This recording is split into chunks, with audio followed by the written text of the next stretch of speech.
सभी को मकर संक्रांति और षटतिला एकादशी 2026 की ढेरों शुभकामनाएं। प्रिय दर्शकों, मकर संक्रांति और षटतिला एकादशी को लेकर बड़े प्रश्न हैं लोगों के मन में। प्रश्न एक तो यह है कि 14 को करें या 15 को करें, क्योंकि बहुत सारे लोग ऐसे भी हैं जो 15 को कह रहे हैं, और अगर आप बाकी पंचांगों की बात करें, कैलेंडर की बात करें, तो 14 को भी मकर संक्रांति कही जा रही है। तो मकर संक्रांति मनाई कब जानी चाहिए, इसके नियम क्या कहते हैं, शास्त्रीय नियम क्या कहते हैं, ये जानना आवश्यक है। दूसरा ये बात करेंगे कि अगर मकर संक्रांति एकादशी के साथ आ जाए तो उसमें एकादशी और मकर संक्रांति साथ साथ कैसे कर सकते हैं, क्योंकि मकर संक्रांति का त्योहार खिचड़ी के बिना अधूरा है, अर्थात चावल के बिना अधूरा है, और एकादशी पर चावल खाए नहीं जाते, वर्जित होते हैं। तो फिर दोनों त्योहार एक साथ कैसे करेंगे, यही बड़ा प्रश्न है। आपके इन प्रश्नों का उत्तर आपको इस वीडियो के माध्यम से प्राप्त होगा। आपको बताएंगे शास्त्रीय विधान के अनुसार कि आपको मकर संक्रांति कब करनी चाहिए, और क्या शास्त्रीय नियम कहता है कि आप एकादशी पर क्या दान कर सकते हैं, चावल का दान किया जा सकता है या नहीं किया जा सकता है, और एकादशी और संक्रांति यदि एक साथ आती है तो हमें किस प्रकार से इस पर्व को मनाना चाहिए, संपूर्ण जानकारी प्रदान करेंगे। क्या दान देने हैं, कैसे पाप कर्म करने से बच सकते हैं, संपूर्ण शास्त्रीय जानकारी आपको प्रदान की जाएगी। आपसे निवेदन है कि वीडियो यदि थोड़ा सा भी उपयोगी लगे तो कृपया एक बार लाइक अवश्य कर दीजिएगा। परमेश्वर वासुदेव की कृपा प्राप्त करने के लिए कमेंट बॉक्स में अवश्य लिखिएगा जय श्री हरि या ओम नमो भगवते वासुदेवा। आप देख रहे हैं सनातन धर्म का संसार ज्योतिष संस्थान का प्रतिष्ठित यूट्यूब चैनल सनातन धर्म का संसार धार्मिक। हम यहाँ पर सभी व्रत और त्योहारों की सही शास्त्रीय जानकारी प्रदान करते हैं। ज्योतिष शास्त्र और पंचांग के आधार पर आपको बताते हैं कौन सी तिथि का भय व्रत आदि कब करना है, क्या विधि, क्या नियम और क्या गलती नहीं करनी है। यदि आप सभी व्रत और त्योहारों की सही शास्त्रीय जानकारी पाते रहना चाहते हैं तो चैनल को सब्सक्राइब कीजिए और बेल आइकन को प्रेस कीजिए।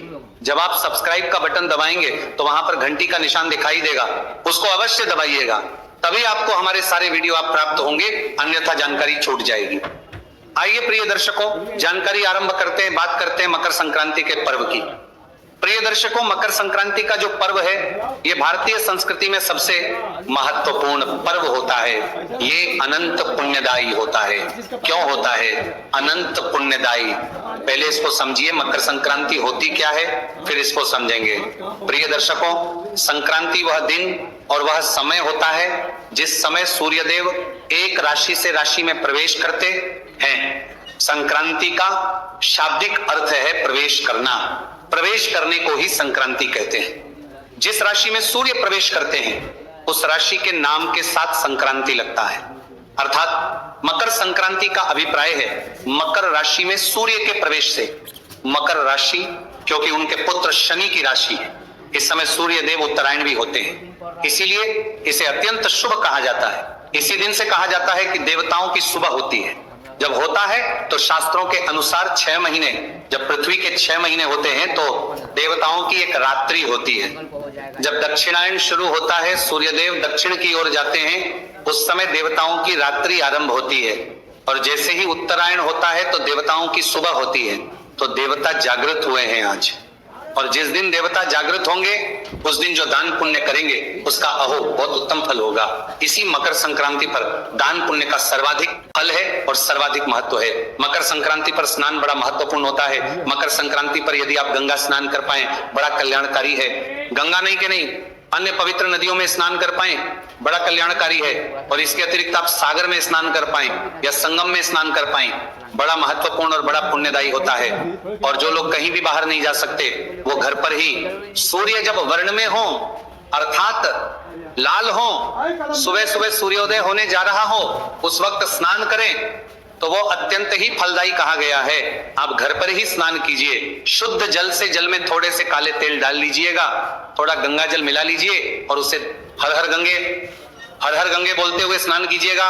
जो लोग ठंडे पानी से स्नान ना कर पाए वह गुनगुना पानी प्रयोग कीजिए, पर स्नान अवश्य कीजिए। यूं तो माघ मास चल रहा है और माघ मास में कहा गया है कि विमुक्त अर्थात माघ मास में शीतल जल के भीतर डुबकी लगाने वाले मनुष्य पाप मुक्त होकर स्वर्गलोक को प्राप्त करते हैं।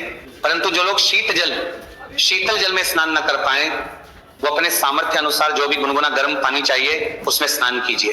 पर समय का बड़ा महत्व है, जब शुभ योग बन रहा है तब आप स्नान करेंगे, वो कल्याणकारी ही होगा। तो स्नान का बड़ा महत्व, स्नान कीजिएगा। स्नान करने के बाद सूर्य उपासना कीजिएगा, सूर्य देव को अर्घ्य दीजिएगा। अर्घ्य की विधि मैंने आपको बताई है। मैं कहता हूं 95% लोग जो है ना वो गलत अर्घ्य देते हैं। लोगों को पता ही नहीं कि सूर्य देव को अर्घ्य कैसे दिया जाता है। लोग खड़े होते हैं और बस एक ही बार में सारा जल उड़ेल दिया। ना ना ना ना, ये गलत तरीका है। सूर्य देव को जल इस प्रकार से नहीं दिया जाता है। सूर्य देव को जल रुक रुक के 3 बार में दिया जाता है। एक बार जल देंगे, फिर परिक्रमा करेंगे, फिर जल देंगे, फिर परिक्रमा करेंगे, फिर जल देंगे। इस प्रकार से सूर्य देव को 3 परिक्रमा में 3 बार जल दिया है। एक बार ही खड़े होकर लोटे से जल देना उचित नहीं है, ये सर्वथा अनुचित है। इसीलिए वो वीडियो देख लीजिएगा, उसमें पूरी विधि बताई है मैंने, जो शास्त्रों में लिखी है विधि कि कैसे सूर्य देव को जल दिया जाना चाहिए। प्रतिदिन आप जल देते हैं, काम का वीडियो है तो अवश्य देखिएगा। तो सूर्य उपासना बड़ी महत्वपूर्ण है। इस दिन सूर्य को जल अवश्य दीजिएगा। सूर्य को जल देने के अलावा इस दिन आप खिचड़ी का दान अवश्य कीजिएगा। खिचड़ी का दान महत्वपूर्ण है। खिचड़ी का दान और तिल का दान। जो नहाने के पानी में मैंने तिल बोले हैं, उसमें अगर आप काले तिल डाल पाए तो बड़ा उत्तम रहेगा। अब काले तिल की बात चली है तो बताऊं, जो लोग शहरों में रहते हैं, विशेष रूप से जो मेट्रो सिटीज में रहते हैं, बड़े शहरों में, दिल्ली जैसे शहरों में, तो देखो यहाँ पे काला तिल जब आप लेने जाए तो सावधानी से लाना। पूजा पाठ की दुकान से लाओगे तो नकली आएगा, या उनको बोलना कि भाई खाने वाला तिल चाहिए तो वो शुद्ध देंगे। अगर कहोगे ना पूजा पाठ के लिए चाहिए काला तिल दे दो तो रंगा हुआ दे, वो बड़ा हानिकारक होता है। ना जाने कौन से रंग के वो बना देते हैं। आप देखिए, हम जब पूजा पाठ में कई बार हमारे कुछ यजमान ले आते हैं, उनको जैसे ही काले तिल में हाथ डालो पूरा हाथ काला हो जाता है। ऐसा समझ ही नहीं आता, तिल कब से ऐसा रंग छोड़ने लग गए। तो काले तिल का प्रयोग करना है, पर ध्यान दीजिएगा, जब भी लेने जाए तो उसको कहना कि खाने वाला चाहिए, पूजा पाठ के नाम पे खराब हो। काले तिल प्रयोग ना कर ले, अन्यथा वो आपके लिए नुकसान देगा। तो नहाने के जल में भी काले तिल का प्रयोग और काले तिल का दान। काले तिल ना मिले, दान सफेद तिल का भी कर सकते हैं, पर तिल का दान आपने अवश्य करना चाहिए। माघ मास में वैसे तिल का बड़ा महत्व है और ये संक्रांति का दिन है। इस दिन तिल का दान करना चाहिए। जितना दान करेंगे उतना कल्याण होगा। 1 तिल = 1000 वर्ष भगवान के वैकुंठ में, ऐसा भगवान कहते हैं। और अगर षटतिला एकादशी का भी योग हो जाए, अर्थात अगर 14 तारीख को ही संक्रांति हो जाए, तो ये तिल के दान के बिना तो सब कुछ अधूरा ही होगा महाराज।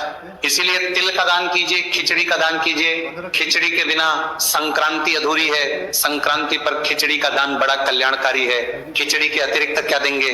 खिचड़ी में ऐसा आता है जी, मात्रा क्या दें पंडित जी, कितनी दान करें? सवाया दान दीजिए, 125 ग्राम दीजिए, 1.25 किलो दीजिए, 5.25 किलो दीजिए, 3.25 किलो दीजिए, 11.25 किलो दीजिए।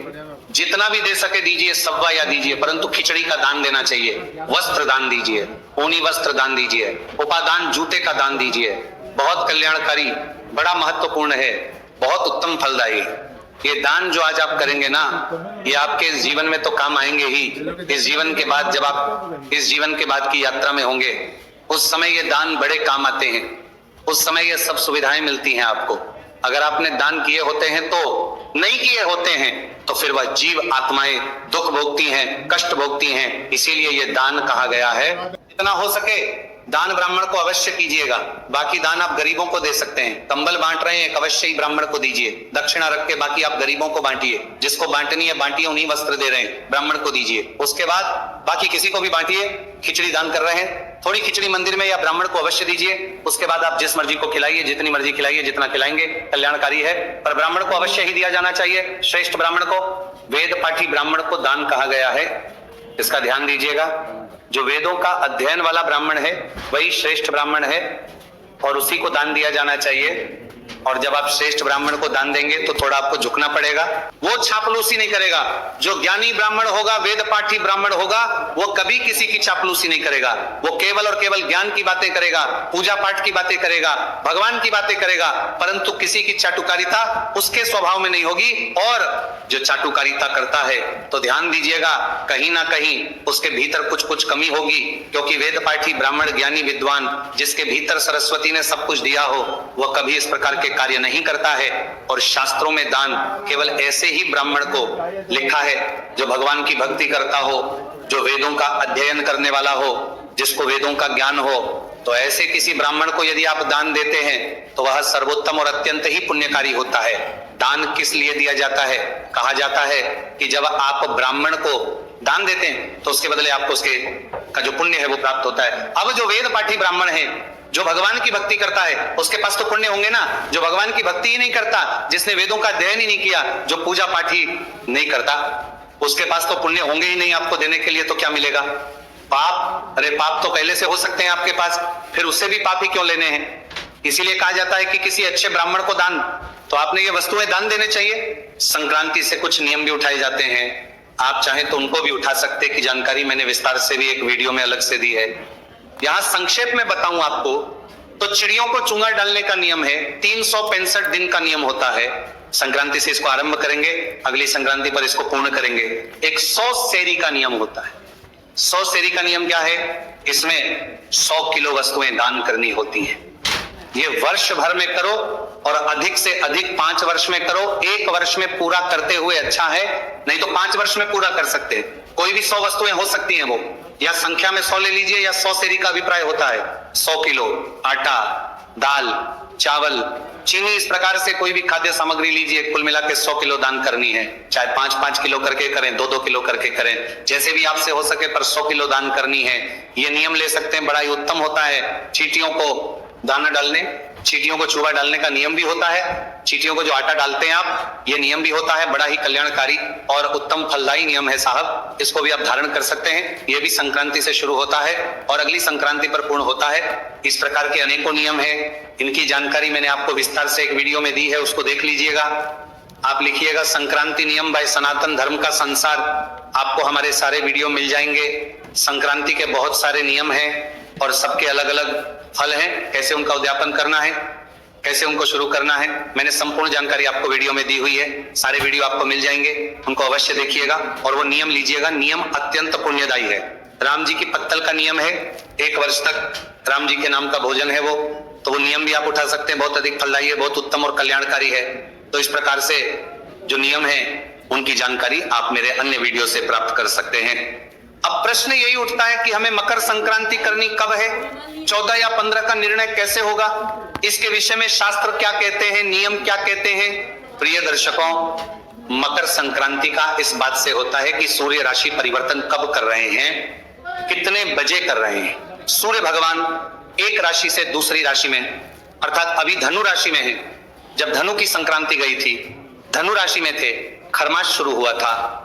खरमास की समाप्ति ही तब होती है जब सूर्य देव राशि परिवर्तन करेंगे, मकर राशि में जाएंगे। जब तक धनु में रहते हैं खरमास चलता है। यह अशुभ महीना कहा गया है, क्यों? क्योंकि यह देवगुरु बृहस्पति की राशि है। अब देवगुरु की राशि से निकल के सूर्यदेव अपने पुत्र शनिदेव की राशि में प्रवेश करने जा रहे हैं, लेकिन अब उसका निर्धारण करना है कि मकर राशि में जा किस दिन रहेगी। आप देखते आए होंगे कि सुनते भी आए होंगे कि बाकी सभी तिथियों की जो जानकारी है वो आगे पीछे हो जाती है। होली कभी जल्दी आती है, कभी डेट आती है। इस बार देखिए सकट चौथ कब निकल गई, 6 तारीख को। पिछले साल कब थी, 16 जनवरी को। और अगले साल कब आने वाली है, 25 जनवरी को होगी 2027 में। तो हमारी पंचांग की अन्य तिथियां हैं। आप दिवाली को लगा लीजिए, कभी 2 नवंबर, कभी 14 नवंबर और कभी 26 अक्टूबर। 20-20 दिन आगे पीछे हो जाते हैं सारे त्योहार। इस बार होली देखिए कितनी जल्दी आ रही है। अगर मैं सही हूं तो 3 तारीख की होली है, 3 मार्च की कहां 25 को आती है होली। तो 20-20, 25-25 दिन तिथियां आगे पीछे होती हैं। परंतु संक्रांति आपने कभी नहीं सुना होगा कि 15-20 दिन मकर संक्रांति आगे पीछे होती है। वो तभी होती है 15, 14, 15, यही चलती है उस पर। वो भी कभी कभार 15, अन्यथा 14 को ही होती है मकर संक्रांति। क्या कारण है? जब सारी तिथियां हमारी 20-20 दिन बदल जाती है, मकर संक्रांति क्यों कभी नहीं बदलती? इसका कारण यह है कि मकर संक्रांति का निर्णय होता है सूर्य की गति के अनुसार, सूर्य की गति और सूर्य की चाल के अनुसार। और जो हमारी बाकी जितनी भी तिथियां हैं उनकी निर्णय होता है, उनकी गणना होती है चंद्रमा के अनुसार। चंद्रमा की चंद्र संचार से बाकी सभी तिथियों का निर्धारण होता है, परंतु संक्रांति का जो निर्धारण है वो सूर्य गति के अनुसार होता है। बाकी तिथियां चंद्रमा के अनुसार और संक्रांति क्योंकि संक्रांति तो निर्भर ही सूर्य देव पर करती है ना। सूर्य देव कब राशि परिवर्तन करेंगे तब संक्रांति होगी। अब सूर्य की जो गति है वो पहले से निर्धारित है, फिक्स है, उसको बदला नहीं जा सकता। और वो वैज्ञानिक प्रमाण के साथ है, वो वैज्ञानिक के साथ है। जैसे 1 जनवरी को ही आएगी, वो बदली नहीं जा सकती। वैसे ही अब क्योंकि सूर्य की गति तो सदा एक ही होती है ना, सूर्य की गति सदा एक ही होती है, तो सूर्य का संचार कभी बदलता नहीं है। इसी कारण से मकर संक्रांति में कभी परिवर्तन नहीं आता। अब प्रश्न उठता है कि ये संक्रांति मनाई कब जानी चाहिए, नियम क्या कहते हैं? प्रिय दर्शकों, शास्त्रों में साफ साफ लिखा है, लोग मैं देख रहा हूं सिंधु ज्योतिष शास्त्र का उदाहरण दे रहे हैं, सिंधु ज्योतिष शास्त्र में भी लिखा है, सभी में लिखा है कि जिस समय जिस दिन सूर्य अपना राशि परिवर्तन करेंगे, अर्थात जिस दिन सूर्य धनु से निकलकर मकर में जाएंगे, उसी दिन संक्रांति का पर्व कहलाएगा। उसमें एक महापुण्य काल होता है। महापुण्य काल वह आधा घंटा होता है जिसमें सूर्य देव राशि से दूसरी राशि में जा रहे होते हैं। तो उसके बाद 3 घंटे का समय होता है जो विशेष कहा जाता है, और फिर आता है पुण्यकाल। पुण्यकाल वह पूरा दिन होता है जिस दिन सूर्य देव राशि परिवर्तन कर रहे होते हैं। ये लगभग 24 घंटे का समय हो सकता है। तो इसका निर्धारण इस बात से होता है कि सूर्य देव राशि परिवर्तन कब कर रहे हैं। अच्छा जी, अब दूसरी इसमें एक और शर्त है जो सिंधु शास्त्र में लगाई गई है, सिंधु ज्योतिष शास्त्र, जिसके आधार पर हम निर्णय करते हैं तिथियों का और व्रत आदि का। सिंधु ज्योतिष शास्त्र कहता है कि यदि शयन काल के समय के बाद सूर्यास्त के बाद संक्रांति होती है तो वो अगले दिन ही पुण्यकाल माना जाएगा, क्योंकि सूर्य ही अस्त होंगे रात्रि को। अगर संक्रांति होगी तो रात्रि को पुण्यकाल नहीं माना जाएगा, जब दिवस काल होगा उसी समय माना जाएगा। तो रात्रि को यदि कभी भी सूर्य का संचार राशि में दूसरी राशि में होता है तो फिर पुण्यकाल अगले दिन माना जाता है। यदि सूर्यास्त से पहले संक्रांति हो रही है, अर्थात सूर्यास्त से पहले सूर्य देव अपनी राशि परिवर्तन कर रहे हैं, तो उसी दिन जिस दिन परिवर्तन हो रहा है उसी दिन संक्रांति मनाई जानी चाहिए। ये नियम है, साफ साफ नियम है हमारे। किसी भी उसके बारे में ऐसा नहीं कि लिखित प्रमाण नहीं है, लिखित नियम नहीं है। तो इसके अनुसार प्रिय दर्शकों, इस वर्ष 2026 में सूर्य देव धनु राशि से निकलकर और मकर राशि में प्रवेश कब कर रहे हैं? 14 तारीख को दोपहर को 3:07 पर, दोपहर को 3:07 पर सूर्य देव मकर राशि में गोचर करेंगे, प्रवेश करेंगे, और इस दिन सूर्यास्त होगा शाम को 5:41 पर, लगभग 2.25 घंटे बाद।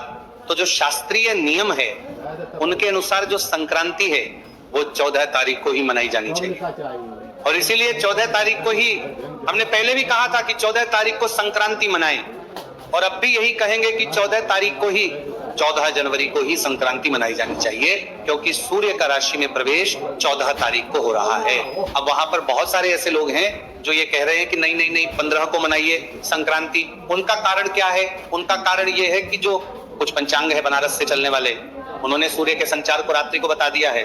9 बजे के बाद सूर्य राशि परिवर्तन कर रहे हैं, इसलिए अब अगर रात्रि को 9 बजे सूर्य जो राशि परिवर्तन करते तो फिर हम भी कहते हैं कि भाई अगले दिन मनाइए। परंतु यह है कि सूर्य भगवान राशि परिवर्तन दोपहर को 3:07 पर कर रहे हैं। ये जितने भी पंचांग है, चाहे वो निर्णय सागर है, देव दयालु है, राजधानी पंचांगम है, जितने भी पंचांग को अच्छे माने जाते हैं, चाहे वो मध्य प्रदेश से निकलने वाले पंचांग हो, उज्जैन के पंचांग हो, चाहे दिल्ली राजधानी से निकलने वाले पंचांग हो, सभी में यही लगा है कि सूर्य का राशि परिवर्तन होगा दोपहर को 3:07 पर। और सूर्य की तो सीधी वैज्ञानिक दृष्टिकोण से भी जानी जाती है ना। वैज्ञानिक जो दृष्टिकोण है वो भी यही कहता है कि निर्धारित समय है, ये कोई राशि गणना नहीं है जिसको कि आप बदल सके। बाकी त्योहारों की चंद्रीय गणना नहीं है जिसको कि आप बदल सके। पता नहीं क्यों कुछ पंचांगों ने इसको रात्रि को लगाया है। इसकी गणना तो सीधी वैज्ञानिक दृष्टिकोण से भी की जा सकती है, और वैज्ञानिक दृष्टिकोण सूर्य की गणना को लेके, सूर्य की गति को लेके गलत नहीं हो सकता। इसीलिए मैं यही कहूंगा कि जो मकर संक्रांति का त्योहार है ये आप 14 तारीख को मनाइए। स्नान के लिए सुबह समय रहेगा वो 9:03 से, और 10:48 का जो समय है वो बड़ा उत्तम है। अगर आप किसी भी नदी, पवित्र नदी में स्नान के लिए जा रहे हैं तो और घर पर स्नान कर रहे हैं तो आप सुबह सूर्योदय के समय से लेकर और कभी भी स्नान कर सकते हैं, कल्याणकारी है। सूर्य उदय के समय का जो स्नान है वो सर्वोत्तम कहा गया है। पुण्यकाल और महापुण्यकाल की यदि हम बात करें, अगर हम पुण्यकाल की बात करें तो 3:04 से और 5:58 तक जो है वो पुण्यकाल का समय रहेगा। महापुण्यकाल का समय अगर हम देखें तो महाकाल का समय रहेगा 3:04 से और 3:28 तक। ये वो समय है जब सूर्य देव राशि से दूसरे राशि में प्रवेश कर रहे होंगे। तो इसके अनुसार 14 तारीख को हो गई संक्रांति। अब बात आती है जी कि 14 तारीख को संक्रांति है और एकादशी भी, षटतिला एकादशी भी 14 को ही है, तो क्या करें? खिचड़ी का दान करें कि ना करें? इस प्रकार से त्योहारों को मनाएं।